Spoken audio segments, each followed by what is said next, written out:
Grabe naman yung ano, grabe naman na ma-scam ka ng ganito. Alam niyo ba, 1 million ang na-scam nitong ano na to? Kung king daw siya, king. Saka meron siyang reyna, ha? King and queen. King and queen daw sila. Grabe to. So, start natin yung video. Paano kung may mag-alok sa'yo ng membership Yan, may mga ID pa sila, oh. May membership ID. Hey, Loretta Adawag, shoutout sa'yo. Teacher Celine Madaling, shoutout sa'yo. Akala ko si Bukeke yung tatapik mo, hindi. Ano yun?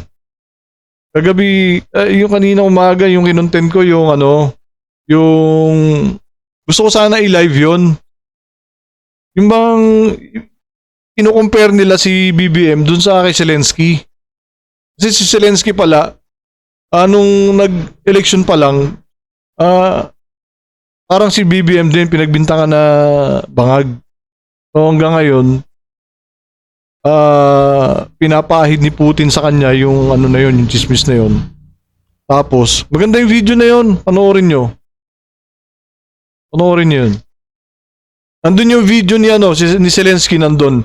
In-edit nila yung video ni Zelensky, nagkaroon ng yung original na video walang cocaine. Yung pangalawang video na yung in-edit nila, meron ng cocaine. Baka ganun din ang gawin nila kay BBM, kaya nilabas ko yung video na yun. Kaya nag-content ako kanina. Don't worry, andito na kami, safe na kayo sa today. Yo, Lolo Mag. Shoutout sa'yo, Alicia Doctor. Welcome sa live. So yan, may pa-ID sila ha, may pa-ID. Tapos, yung ID na yan, ang pangako dyan, matindi. Pakinggan nyo. Nababayaran lang sa halagang 50 to 50 pesos lang, tsaka hanggang 200 lang yung ID ha. Pero tingnan nyo kung paano yung pangako. So dito pa lang red flag na talaga. Nagtataka lang ako, bakit 1 million? 1 million yung naloko nito. Tingnan nyo ha. 200 pesos. At magkakaroon ka na raw Yan, ng pabahay at lupa, libreng serbisyong medikal, 10,000 pesos na groceries, at 10,000 pesos din na cash assistance. Buwan-buwan. See? Diba? Hey, Francis A. Shoutout sa'yo. Yung shoutout, Sir Mag. Good evening po sa lahat. Bali, good morning na dito. Okay lang. At actually, kakaumpisa pa lang. Kita nyo yung red flag, di ba? Ang tindi ng red flag nito. Babayaran mo yung ID for 50 pesos to 200 pesos. Ang benefit na makukuha mo, may house and lot ka, meron kang 10,000 na groceries, at meron kang 10,000 na cash assistance buwan-buwan. Di ba ang tindi ng red flag? Pero ang matindi, 1 million yung naloko nito. O, tuloy natin. Sino ba naman ang hindi kakagat? Yan daw kasi ang mga benepisyong makukuha kung ikay magpapamiyembro sa isang nagpapakilalang korporasyon. At hindi raw ito basta-basta. Lupit Pero sa mga gwardya Hindi tingnan nyo. Tingnan nyo mabuti meron sa mga gwardya. Tingnan nyo, gano'ng katindi to. Dahil pinamumunuan daw ito. Ayan yung hari at saka yung queen, ayan. King and queen. Pucha, may mga bodyguard din May mga security sila. Tingnan mo. Yun nga, Francis A. Too good to be true. Tapos, eto pa hari daw siya, tsaka Reyna yung kasama niya, Reyna at tsaka hari. Maniniwala ka ba sa ganyan? O napaniwala kayo dahil may mga ganyang security? Di ba? Lupit. Isang hari. Ito ang UTIHC. Ito, tandaan niyo yung pangalan na UTIHC. Yan. Universal Tribes International Holding Corporation na tinatayang 1 milyon na raw ang mga miyembro. 1 milyon ng miyembro. Hindi, Mr. Chair, iba to. Wala silang sariling currency. Talagang scammer lang talaga to. Sabi ko nga sa title ko, hari ng King of Scammers. Siya na yung pinakahari ng scammer. Di ba? Antindi. Tutuloy natin. mula sa mga probinsya ng Visayas at Mindanao. Nag-inganyo man po ko, kay gwapo man po siya o kanang mga benepisyo nga gihatag. Ang Ito yung ito yung kagandahan kapag may pinag-aralan ka talaga. 'Di ba? Ang hirap talaga, UTIHC. Yan. Parang pangalan pa lang, red flag na, UTI. So ito, no, ang hirap talaga nang wala kang aral eh. Tamo ang target nila, yung mga nasa liblib na lugar na yung mga madadaling paniwalain. Diba? Kaya kawawa yung mga tao pag wala ka talagang aral eh. Hindi Mr. Che, iba to. Tuloy natin. pakilalang hari o leader. Mas matindi to doon kasi yung may sariling currency, may katotohanan yun kasi walang budol doon. Walang scam doon. Yun nga lang, bawal yung style nila. Pero pinapalabas sila indigenous, 'di ba? People. Pero ayon sa batas nga, naitakil naman to ni attorney, 'di ba? Bawal pa rin yung ginagawa nila. Pero ito, parang buong Pilipinas siya ang hari. Matindi to. Tuloy natin. Grupo, si Edgardo Los Baños na tinatawag din nilang HMJPRMA. Ito po ay descendant, tagapagmana po, apo ng Dr. Jose Rizal. Patay. Red flag na naman. Apo daw ni Jose Rizal. Parang gusto ko po yan ha, sir. Di ko na kailangan pumili na at mapanood sarili ko sa show na yun. Para mapahiya. Oo nga eh. Di ba? Red flag na naman. Parang gusto ko po yan ha, sir. Di ko kailangan pumila at mapanood sarili ko. Pero scam nga eh. Iba naman si Senyor Aguila. Si Senyor Aguila naman is parang si Kibuloy. Yun. Ito yung sinasabi ni Mr. Chair. Parang ganito yon. Kaya lang ito, parang buong Pilipinas, siya ang hari. Tapos, apo daw siya ni Dr. Jose Rizal. So another red flag na naman. Patuloy natin. O His Majesty Jose Protasio Rizal Magpantay Adlaw. Ay, goodness. Pati pangalan ni Jose Rizal ginamit. Matindi talaga to. Laging may korona at kapa. At may sarili pang mga Antindi ano? Meron siyang army.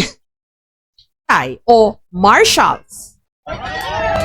Kung may hari, syempre, meron dapat reyna. Ang live-in partner ni Edgardo na si Teresa. Si Edgardo, nagpapakilala raw na graduate ng architecture sa UP o University of the Philippines. Habang ang kanyang reyna, isa naman daw, propesora. Siya ang hari, inihintay niya lang na koronahan daw siya. At hindi ano. Nagpakilala siya tapos siya sa UP. Yun namang reyna niya is propesora. Ito naman kalahi ng bayani. Kalahi ng bayani daw siya. Yang mukhang yan, hari na. Diyos me. Kaya nga bungal pa kamo. May sarili nga silang currency. Kaya kuya, yung kay Aguila. Hindi wala silang sariling currency, alam ko eh. Hindi mo napanood, no? Iba yung may sariling currency yata yung sinasabi ni Mr. Chair. Meron din silang bangko doon sa loob. Yun ba yung kay Aguila ba yun? Pag nasa pack po yan, magpapantay talaga. Afraid na live-in partner, hindi asawa. Kaya nga eh. Tuloy. Hindi raw mahigpit para sa mga interesadong maging member.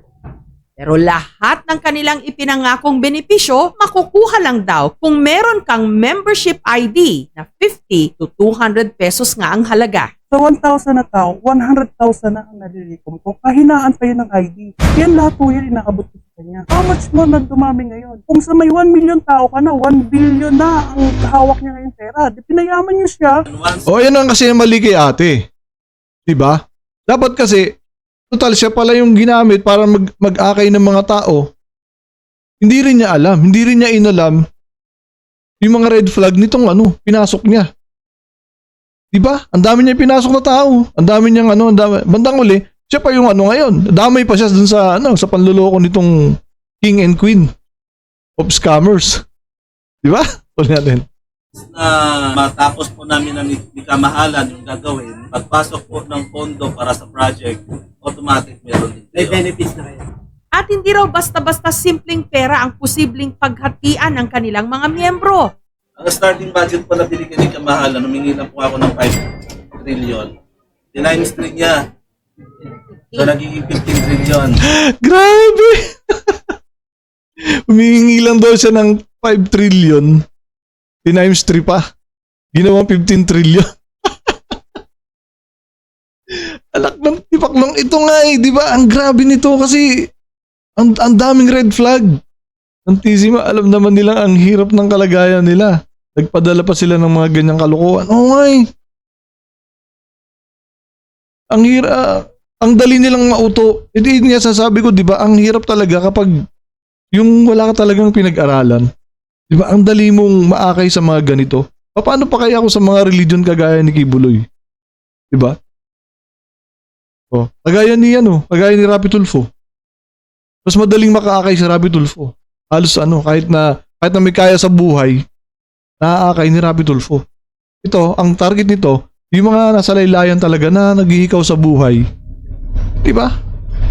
Tuloy natin. Si Edgardo kasi, meron daw natatagong kayamanan. Katunayan, naglabas pa ito ng isang tseke na mula raw sa Central Bank na nagkakahalaga ng 500 decillion US dollars. Oh. 500 decillion US dollars. Yung decillion, kasunod ba to ng ng trillion? Hindi hindi, daming zero yun. Tuloy natin. Grabe to. Ang tindi na red flag nito. Ba't ang daming naakay? Ito para sa inyo, yung inaasam. Yan, ibibigay ko na naman sa inyo. Siya daw yung may-ari ng mga ahensya ng gobyerno. Siya daw yung may-ari ng Central Bank, World Bank. Pero may tsura.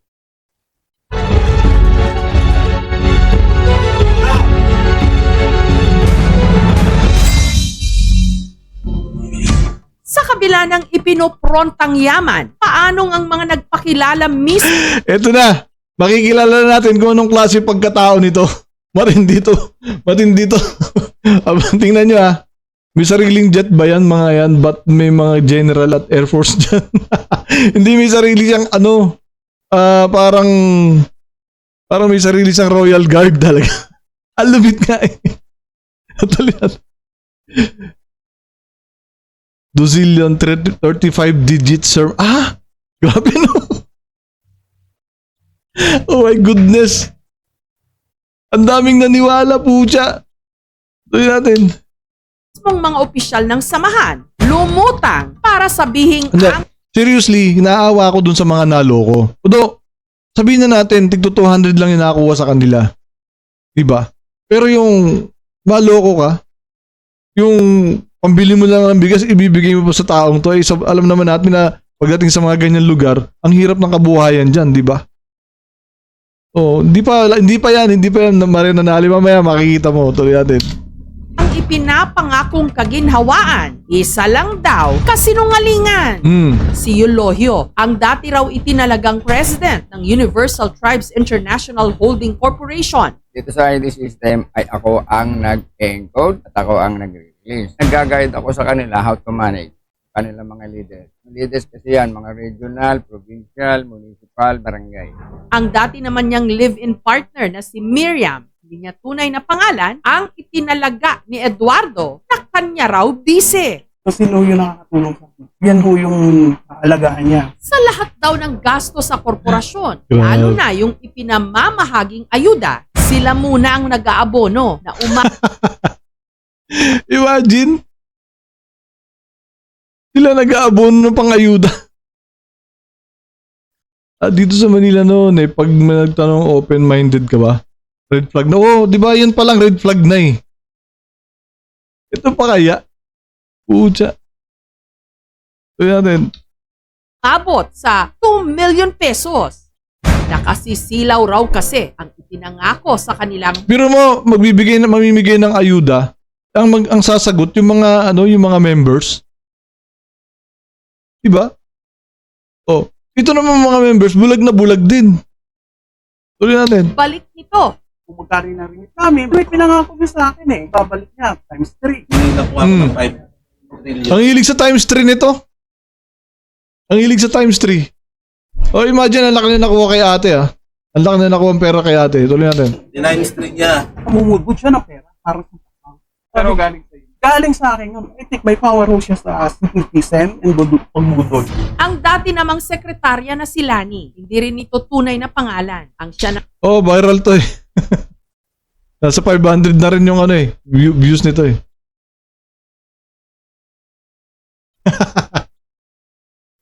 Oo nga. Mga Senate hearings. Yari na naman to kay Tulfo. Di ba? naman daw naawitang mag-abono sa pag-imprenta sa mga ID ng kanilang miyembro. Kulang-kulang na 1 million yun. Pasok ko na pera kasi ginagamit sa pagpiprint, pagbili ng mga O di ba? Naluloko pa sila. Kulang-kulang sa 1 milyon ang nadali sa kanya. Ang tipaklong yan o. kami ang nag-invest sa kanya. Kasi wala silang pera. Sabi niya po daw siya ay UP graduate isang architect.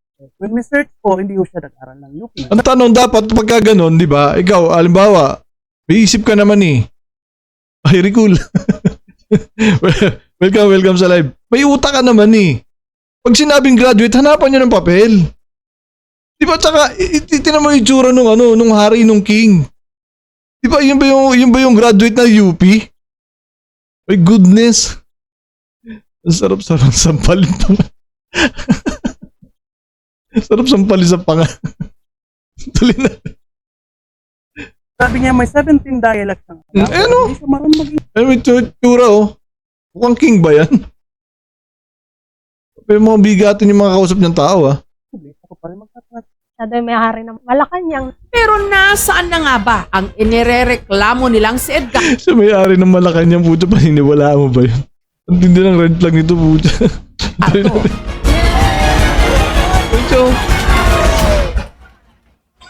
Sa pag-iimbestiga ng aming team, nakarating Ito na, Mr. Chair. Masasapak mo talaga to eh. Masasapak mo to. Tama. Shoutout sa'yo, Cesar. Welcome sa live. Hoy, Cookie. Shoutout sa'yo. Welcome sa live. sila sa UP campus sa Ay, Boss Rigul, salamat sa pagtambay. Quezon City. Kilala niyo po ito na dito raw po nakatira yan. Spanyas niya sa bahay niya, nandun sa kabila. Bahay. Gado. Ngayon po. Alam po, nasa tabi. Tignan mo yung bahay nila. Dati niyan tinitirahan. Hanggang sa Ate Jocelyn, nasa Cavite pala to. Baka mahanap mo. nakasalubong nila ang lalaking ito na kapatid daw ng hari na si Edgardo. So, prinsipe ito. Prinsipe ito, kapatid ng hari. Ito. Pag-uubot sila niya, marami sila kasi mga 15, 20, siyempre, yung mga taga-lugar namin na nagtataka niyo bakit may ganun. Pinabarangay ko yun, kaya nawala yun. Oy, Chef General, good morning. Shoutout sa'yo. Welcome sa ating live. Good morning na dyan. Good morning na rin ba dyan? Wala raw siyang kaalam-alam sa isyong kinasasangkutan ng kanyang kapatid. Alam Walang binanggit eh. niyo ba, sir, na nagpapakilala Edgardo bilang hari daw sa reyna niya itong Teresa? Hindi ko po kasi alam kasi hindi ko kami nag-uusap yan dahil hindi kami magkasundo yun. Hindi ko alam. Itinanggi rin niyang ang kanyang kapatid ay isang arkitekto at ang live-in partner daw nitong si Teresa, hindi raw propesora, kundi Di ba nagpakilalang architect? Nagpakilalang architect, graduate sa UP. Tapos ito namang asawa niya, ano daw, propesora. Pero hindi sinabi ko sa ang school. O ngayon, ito na, lumutang na yung katotohanan. Wala din. street sweeper. Kilala niyo po isang babae? Reyna pala ng kalsada eh. Street sweeper. Diba? Grabe kawawa yung mga naloko. Totoo lang, seriously kawawa yung mga naloko. Sa Los Baños. O parang taga-walis yan dati, naka-uniform ng dilaw yan. Nagtitinda yan, yun sa may loob ng UP. Taliwas sa kwentong may nakatago daw itong yaman, si Edgardo Anya, walang sariling kaharian. Walang sariling bahay. Diba? Ang tindi mang scam nito. Imagine ganyan yung pamumuhay nila, street sweeper, tapos walang sariling bahay yung king na sinasabi nila, nakaloko sila ng 1 milyon tao. Diba? At itong mga iba rito na naloko nila, may mga pera na. Yung isa nga kulang 1 milyon yung inabono niya. Diba? Reyna nga. Reyna. Bakit tinakwil din niya ng pamilya o tatay niya? Diba? Ang laki na nakuha pera sa kanila itong mga to. Pero yung mga nag-member, nasa ano lang? NPA. Nasa 250 pesos lang iba. Yung mga, 200 yung membership, tapos 50 pesos yung ID. So 250 pesos din. Diba? Tuloy natin. What? Ang liit ng kwarto, magigiba. Ayan o, bahay nila o. Magigiba na. Grabe. Parang si Bukekero. Asan tao? Salay. Walang makain. Kami pa rin lalabas ng pera para makakita. Subdivision, sir. Baka may... Bandang uli, sila yung nagpapakain pala dito sa hari. Yung mga membro. Yung mga naloko. Sila ang nagpapakain kasi walang makain. Imagine that. Grabe. Salay. Sa pagtatanong-tanong pa ng aming team, nahanap nila ang sinasabing bagong opisina raw ni Edgardo sa Cabanatuan sa Nueva Ecija. Sa gate ng kanilang compound, mapapansing may proposed plans. Plano raw sana nilang magtayo rito ng Eco Farm Resort. Pero ayon sa lokal na pamunuan ng barangay... nakapagpundar din naman ng ng lupa. Kaya lang, siyempre, galing na yan sa pera ng mga naloko nila. Diba? Grabe to. Kung ako yan, mag-hire na ako ng puting ba. JCR may ID rin, parang charity lang. Oo, meron silang ID. Meron silang ID. Tapos ang tawag ito, ang matindi dito, no, yung mga yung mga ginamit nilang tao. Oo nga, sa Mandaluyong. Tuloy natin. ay bangat, hindi raw sila otorisado, lalo't wala silang hawak na titulo ng lupa. May tumawag sa aming isang residente na nagkakagulo nga daw po yung tao doon, nakapila. Nung nagtanong-tanong po sila sa mga tao doon, nagpapalista daw po sila dahil may mamimigay daw po ng lote. Pwede daw pong tayuan ng bahay. Na libre. May mga reklamo na rin daw silang natanggap tungkol sa paniningil dumano nila ng down payment. Hindi lang po siguro 10 yung nagpunta dito. Maamin sila na sila ay nakapag-down na. May 5,000, may 10,000, meron pa nga po 30,000. Sinubukan ng aming team. Dito lang, local. O yan, di ba? Ang dami pa rin naloko. Diyan sa, nung lumipat sila ng BC, ito pa yung mga naloko nila. Pinagda-down pa nila dun sa lupa. Oh. Gano'n katindi to? Tinan mo, may kailangan mo pang humingi ng schedule bago mo siya makakausap. Oh. Nahingan si Edgardo ng panayam. Ito po ba yung yung UTEC ni Edgardo Los Baños? UTEC? Apo. Saan po yung office ninyo? Tingin mo na yung appointment nyo bago namin nilagay. Saan po kami magpapa-appointment? Pagka wala kayong appointment, mahirap. Nandun siya nung mga oras na yon, pero hindi siya humarap sa aming team. Wala tayong kinikilalang hari o reyna dito sa Pilipinas. Pwede natin silang makasuhan ng large-scale o syndicated estafa. Grabe. School yan, no? I didn't know entry, may mga flags. At tiyempuhan nilang World Friendship Day. Oh. Tignan mo yung itsura ng hari, oh. Oh. Hindi. Ano lang yan siguro. Baka niligay lang nila. Isa sa mga modus nila para makaakay sila. Grabe. Sabi natin. Pucha. Pwede siyang makommit by means of false pretenses o yung falsely pretending. Nagtataka ako dito, no? Nakita nyo naman yung umpisa ng video. Ang dami niyang security. Di ba meron silang mga talagang hinaharangan pa yung mga tao para hindi siya malapitan. Ang dami nilang kasabwat. Okay. Na meron siyang nagpo-possession ng power, influence, or authority. Ang penalty dito ay life imprisonment. Maaari rin silang makasuhan ng falsification ng public documents sa paggamit nila ng mga peking dokumento o mga titulo na nagsasabi doon na sila ang nagmamayari ng mga iba't ibang ari-arian. Pwede rin silang makasuhan ng forgery sa pagpamimeke nila ng mga pirma. Maaari rin silang makasuhan ng trespassing dahil ayon sa mga report, inookupa nila ang mga bakanting ari-arian. Pero nauna dito, merong isang korporasyon na kanila din, yung Universal Tribes International Corporation. Ito ay isang non-stock corporation, walang business at para lang sa kanilang mga miyembro na unang nairehistro noong 2019, October. At Kaya malinaw dito na hindi porket nakarehistro sa SEC, legal na. Marami naman talagang, madali naman kasi makapagpa-register sa SEC. So yan, kapag ang pinapakita lang ng isang company, alam naman natin lahat yan, no? Sa mga kababayan natin na wala talagang idea sa mga ganito, hindi porket naka-register sa SEC, okay na. Wala nang red flag. No? Di ba, ang dami namang nangyari ng ganyan, kagaya nung yung mga Ponzi na pinicture pa natin before. Yan. Di po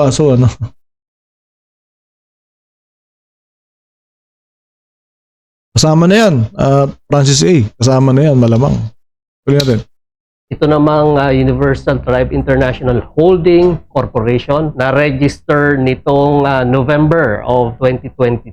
Magkaiba yung pangalan pero basically sila din yun. Pinangungunahan ni Edgardo Los Baños. Iba yung ginagawa nila sa aktwal na nirehistro nila dito sa Securities and Exchange Commission. At tayo ay nagpalabas na ng isang tinatawag na show cause order. At sila ay dapat sumagot kung hindi ma-revoke o mapapawalang visa yung kanilang registration bilang isang korporasyon.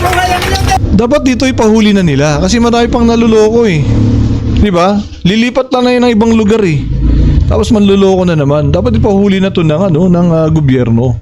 Kawawa naman yung mga 1 milyon yung naloko nila eh. Di ba? Pag ganun-ganun lang magpapakilala kang hari tsaka reyna. Grabe. Kaya rin.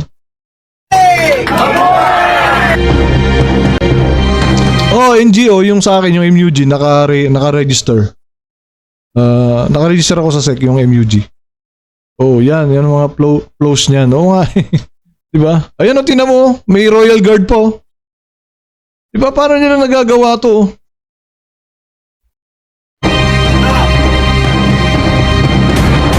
Tanan nga, iyang gipang saan Dusilyon? sir, wala gyud pa ko'y 35 nadawat digits. bisag-isa. Ang tawag natin sa behavior na ganito ay herd mentality. Pag nakikita ng isang individual na ito yung ginagawa ng majority, maaari na ang factor dito kaya sila naniniwala sa mga ganitong offer ng isang organization is yung need nila to survive. Kaya tingin siguro nila mas mahaba ang proseso kung sa government sila pupunta. Mas maganda maging alert pa rin tayo sa mga red flags. Nag-waste ako ng time, waste money. Napakasakit talaga. Wala na yung Yak si ate. Ang laki na nakuha sa kanya eh.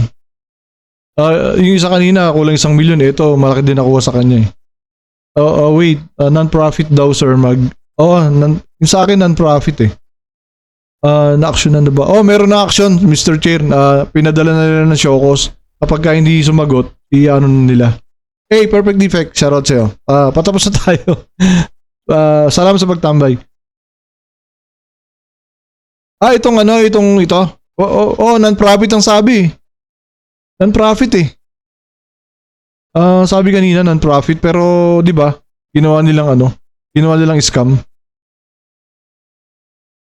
Tuloy natin. Sundar ko para sa mga anak ko.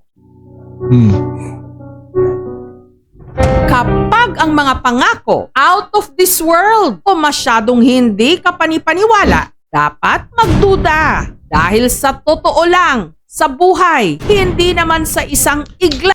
Hey, Reindeer, shoutout sa'yo. Welcome.